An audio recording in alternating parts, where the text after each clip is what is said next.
Aujourd'hui, on plonge dans un sujet qui semble tout droit sorti d'un film, les hackers. Quand vous entendez ce mot, vous imaginez probablement quelqu'un dans une pièce sombre, tapant furieusement sur un clavier pour faire tomber le gouvernement ou voler des millions. Mais est-ce toute l'histoire? Loin de là. Dans le vaste monde d'Internet, deux termes sont souvent confondus, script kiddie et hacker. Ils peuvent tous deux manipuler des ordinateurs, mais ils sont très différents. Comme réchauffer une pizza surgelée et être un chef étoilé Michelin. L'un est un touriste avec un outil puissant qu'il comprend à peine. L'autre est un architecte de génie qui peut construire ou démanteler des forteresses numériques à partir de zéro. Comprendre la différence est essentiel pour comprendre la cybersécurité et les vraies menaces en ligne. Alors, levons le voile et rencontrons notre premier personnage, le fameux Script Kiddie. Prêt? C'est parti! Parlons du Script Kiddie. Un Script Kiddie veut la réputation d'un hacker sans le travail acharné. Il n'écrivent pas de code et ne découvre pas de nouvelles vulnérabilités. Il télécharge des outils et des scripts préexistants sur Internet. C'est comme acheter un set Lego déjà assemblé et prétendre être un maître constructeur. Par exemple, il pourrait utiliser un booter DDoS pour déconnecter un ami, sans comprendre comment ça marche. Juste que le fait d'appuyer sur Attaque fait quelque chose. Leur boîte à outils est basique, des fonctionnalités automatisées dans Metasploit, des déauthentificateurs Wi-Fi, de simples craqueurs de mots de passe. Si quelque chose tourne mal, ils sont bloqués. Ils ne peuvent ni dépanner ni s'adapter. Les Script Kiddies ciblent des victimes faciles pour se vanter, poussés par l'ego et un désir d'attention. Ils sont inconscients des conséquences réelles, comme recevoir une visite de la police. En bref, ce sont des consommateurs, pas des créateurs. Maintenant, passons au vrai truc, le hacker. Oubliez les stéréotypes du cinéma. Un vrai hacker est avant tout un solutionneur de problèmes, quelqu'un qui aime les défis intellectuels. Ils sont intensément curieux de savoir comment les choses fonctionnent, de comprendre les mécanismes internes. Ils veulent démonter, remonter et optimiser. Le hacking est avant tout un état d'esprit, une façon de penser. C'est trouver des solutions astucieuses, parfois non conventionnelles, à des problèmes complexes. C'est l'art de détourner les règles. Les premiers hackers étaient des passionnés, des pionniers de l'informatique, pas des criminels cherchant à nuire. Ils exploraient les limites des systèmes. Aujourd'hui, le paysage a évolué et les hackers sont classés selon leurs intentions, leurs motivations et leurs objectifs. Il y a les white hats, les black hats et les grey hats, chacun avec son propre code de conduite ou son absence de code. Les white hats sont des hackers éthiques, les gentils de l'histoire, payés par les entreprises pour trouver des failles de sécurité, pour tester la robustesse des systèmes. Ils agissent comme des boucliers avant que les méchants ne le fassent. Les black hats, eux, s'introduisent sans permission, franchissent les lignes rouges, motivés par l'argent facile, des convictions politiques extrêmes ou simplement le désir de semer le chaos. Ils créent les outils sophistiqués, les virus et les malwares, que les Script Kiddies, les apprentis hackers, utilisent ensuite. Les grey hats opèrent dans une zone grise morale, une zone floue et incertaine. Ils hackent sans permission, violant les systèmes, mais signalent parfois les failles qu'ils découvrent, au lieu de les exploiter à des fins malveillantes. Leurs actions sont souvent illégales, techniquement répréhensibles, mais leur intention n'est pas toujours malveillante. C'est ce qui rend leur position si délicate.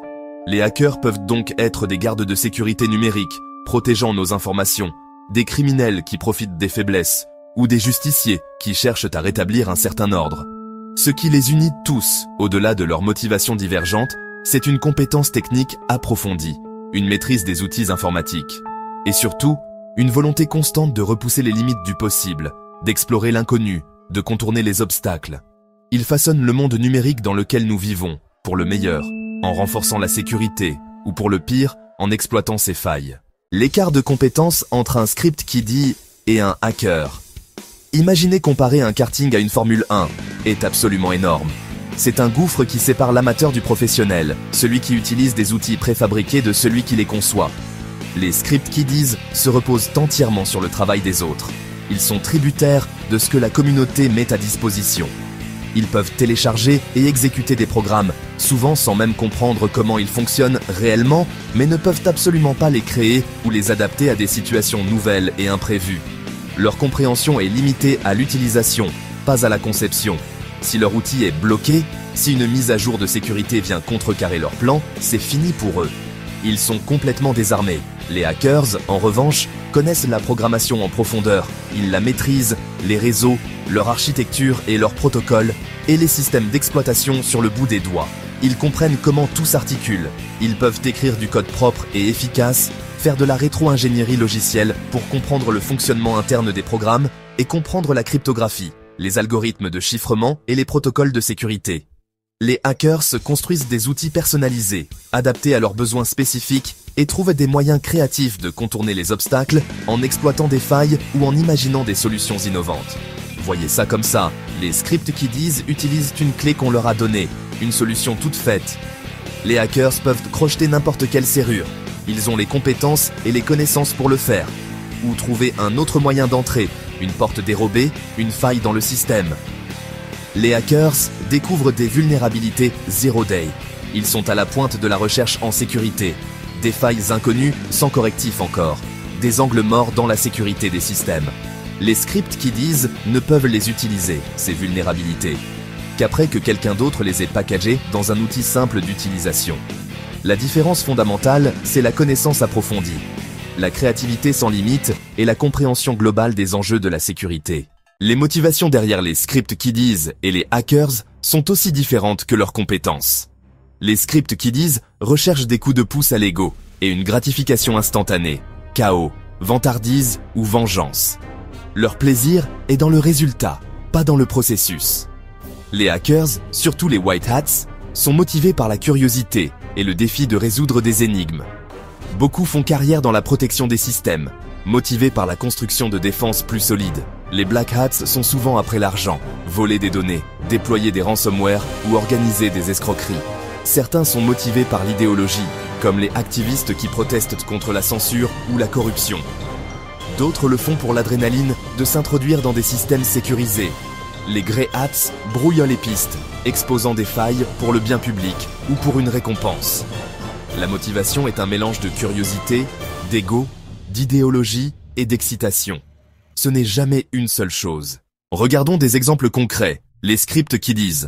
Lizard Squad, un groupe de jeunes, a utilisé des outils DDoS loués pour faire tomber le PlayStation Network et Xbox Live à Noël, juste pour attirer l'attention. Ils n'ont pas construit les outils, ils les ont juste utilisés pour le chaos et l'autopromotion, finissant par être arrêtés à cause d'erreurs négligentes. Maintenant, un vrai hacker. Kevin Mitnick. Dans les années 80 et 90, Mitnick a utilisé l'ingénierie sociale et des compétences techniques approfondies pour contourner la sécurité des grandes entreprises technologiques. Il ne cherchait pas l'argent, mais la connaissance et le défi. Mitnick planifiait méticuleusement ses attaques, exploitant à la fois les gens et la technologie. Après avoir été arrêté, il est devenu un white hat respecté, aidant les entreprises à se défendre contre les hackers. Son parcours montre la différence, l'art et la maîtrise contre la simple pression de boutons. L'impact et l'héritage ne pourraient pas être plus différents. Les hackers black hat sont-ils plus dangereux que les script kiddies? À bien des égards, oui. Les black hats qualifiés peuvent couper les réseaux électriques, voler des millions d'identités ou mener des cyberguerres. Leurs attaques sont stratégiques, ciblées et peuvent avoir des conséquences mondiales. Pensez à Stuxnet, un ver conçu pour saboter des installations nucléaires. Mais les script kiddies ne doivent pas être négligés. Il y en a des millions, scannant constamment les cibles faciles. Ils sont le bruit de fond d'Internet, un essaim de moustiques qui peuvent quand même causer de réels dégâts. Les script kiddies démocratisent les cyberattaques, permettant à n'importe qui de causer des dommages avec des outils faciles à utiliser. Ils peuvent faire tomber de petites entreprises, harceler des individus et créer le chaos. En agrégat, leur impact est significatif et persistant. Les deux groupes sont dangereux, mais de différentes manières. La menace est partout, et l'histoire du hacking regorge d'histoires folles. Le terme hacker a commencé comme un mot positif au MIT, signifiant une solution astucieuse, pas un criminel. Le ver Morris en 1988, créé par un étudiant, a accidentellement planté une grande partie de l'Internet primitif et a conduit à la première condamnation en vertu de la loi sur la fraude et l'abus informatique. Le phreaking, le précurseur du hacking, impliquait de tromper les systèmes téléphoniques, comme le sifflet du capitaine Crunch, qui lui permettait de faire des appels gratuits. Même les fondateurs d'Apple, Wozniak et Jobs, ont construit des Blue Box pour pirater les lignes téléphoniques. Wozniak a un jour fait une farce au Vatican en se faisant passer pour Henry Kissinger. Ces histoires montrent la mince ligne entre la malice et l'innovation. la curiosité a toujours animé l'esprit du hacker. Alors, quelle est la grande leçon à retenir de tout cela? What's the key takeaway from our exploration of hacking and cybersecurity? Le hacking n'est pas seulement une question de gentil contre méchant. It's not simply a black and white scenario of good versus evil. The reality is far more nuanced. C'est un éventail de compétences, de motivations et d'éthique. A whole spectrum of skills, diverses motivations, and varying ethical considerations come into play. La différence clé est la connaissance. At its core, the critical differentiator is knowledge. Understanding how systems work, and more importantly, how they can be manipulated. Les hackers, comprenant les systèmes, les script kiddies, ne font qu'appuyer sur des boutons. True hackers possess a deep understanding of system, while script kiddies are simply pushing buttons without comprehension. L'éthique compte. Ethics are paramount. It's the moral compass that guides the use of knowledge and skills.